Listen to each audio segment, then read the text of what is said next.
เลยได้มาพูดเอาความเพราะ3 นาทีเกินเนาะแต่ละเพลงเนาะขอบคุณพระเจ้าพี่น้องจะไปต่อนี่ไงเดินทางของคือแต่ว่าเขาร้อนในสมองก็นี่ไงหัวนอกขอบคุณพระเจ้าเรียกว่าอาทิตย์นี้เป็นอาทิตย์ที่พิเศษพอสมควรในเมื่อสั้นตาบอกร่างกายสั้นตัวปกติพระเจ้าไม่เหมือนกันที่นี่พิเศษคุณทักที่ชิมแต่ก็เอาผู้ที่อ่านประคับที่ศึกษาประคับรวมกันห่างกายบริสุทธิ์บูรณ์ขนาดมีทุกคนผ่าตัดพี่น้องจะได้ยินว่าอาจารย์ยิ่งอาจารย์ได้จะได้ยินว่าบางทีก็บ่อยลงไปลงมาในวันนี้ก็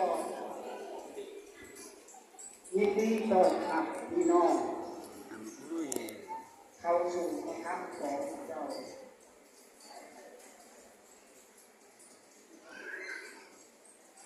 ผู้ที่มีประทับของเจ้า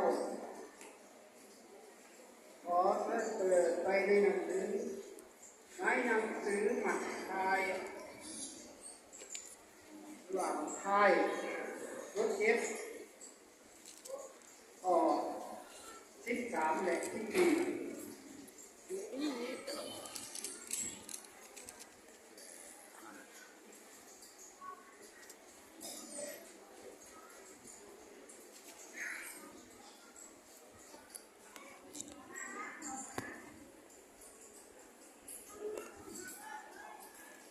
หนังสือหมักไทยรถเก็บ13ข้อที่3อ่านไปวันหนึ่งและต่อมาอ่านข้อที่4พระคำที่กล่าววันนี้จง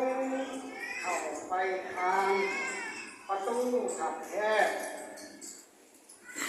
ข้อที่4เพราะว่าประตูที่นำไปสู่ชีวิตคันที่มันบอกก็ขับและทางก็แคบบ่มีหลายคนทางนั้นมันปัดไหลอยู่ขอบคุณพระเจ้าอ้นบ่บัดเนี้ยมาเบิ่งอธิษฐานเลยในเวลานี้ที่พวกมึงน้อยจะได้ศึกษาธรรมของเองขอความพยายามบริสุทธิ์เจ้าในต่างๆที่ของพวกมึงน้อยเพื่อพวกมึงน้อยจะได้ติดตามคำสั่งของเองนอกลงเอาไว้ใส่การอ่านไปตามนำของจริงอธิษฐานเลยก็คือกราบทูลมาในพระนามสิ่งขององค์พระเยซูคริสต์เจ้าอาเมนน้ำมากินขอน้ำขอบคุณพระเจ้าถึงว่าฝนจะขาดส่วนกาขอบคุณพระเจ้าในสิ่งนี้ทั้งที่เห็นก็ได้ต้องขอจากพระเจ้าหลายคนใส่เงินของพี่น้องหาเงินหลายคนเขาเรื่องมีเงินได้ลูกเคยได้ลูกไผ่บางอาจารย์อยากขึ้นได้มาสอบหัวผู้สอบใส่เขาบอกไปยังพี่น้องว่าได้ว่าขอบคุณพระเจ้าทั้งหมดในหนังสือมัทธิว7 ข้อ 13ที่อ่านมัทธิวได้เขียนว่าถึงเรื่องประตูขับแคบ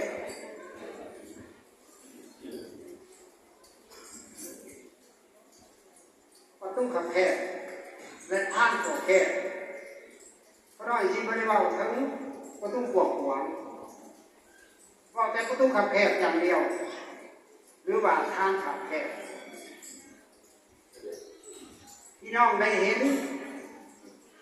ในบทเพลง160เพลงสรรเสริญพระเจ้าของเราใน160ขาดสมเดินพี่น้องมาอ่านพิจารณาเป็นเรื่องและพี่น้องได้เห็นว่าที่เพลงพี่น้องสรรเสริญไปว่าประตูกว้างขวางหรือประตูขับแคบและการพี่น้องเห็นอีกแล้วในเพลงที่บอกว่าเชื่อเลยอย่าสงสัยก็ได้เห็นอีกจุดหนึ่งคือ2 เส้นทางจะยกไปอย่างนี้ซะก่อนนี่เราถึงว่าประตูขับแคบเขาเห็นทางออกมาหน้าของเขาทางออกมาหน้าของเขาถ้าว่าบกวนลงไปโค้งกันที่ประคำที่เราในที่นี้